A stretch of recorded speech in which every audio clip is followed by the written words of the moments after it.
Ciana 24 gĩcigo-inĩ kĩa ũmbunge kĩa Narok kĩa Ruhonge kaunti-inĩ ya Narok nĩcio irerĩkana gũkorwo itigĩte thukuru thutha wao kuoha nda. Akĩaria igongona-inĩ rĩa mahoya na gũcokia ngatho thukuru-inĩ wa mũthingi wa Ilmolelian, murugamiriri wa mihango ministry-inĩ ya ugitiri Patrick Ole Ntutu augĩte thirikari nĩ ĩhotorete harĩ kũhũrana na iremithia ici cia gĩthomo. Hiyo wasichana 24 ikifika Monday weka hiyo wasee 24 kwa ndani.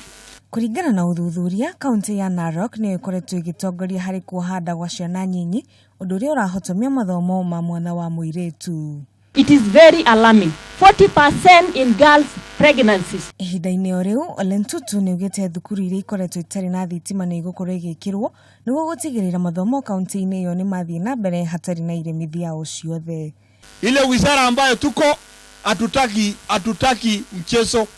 Ikiwa wewe unakuja hapa kuweka watoto mimba, wewe utaenda ndani, enda ukule ugali, baadaye ukitoka ujue ile ni mali ya serikali. Ngiribotera Kameme TV, rĩtwa rĩakwa nĩ Wangui wa Ndirangu.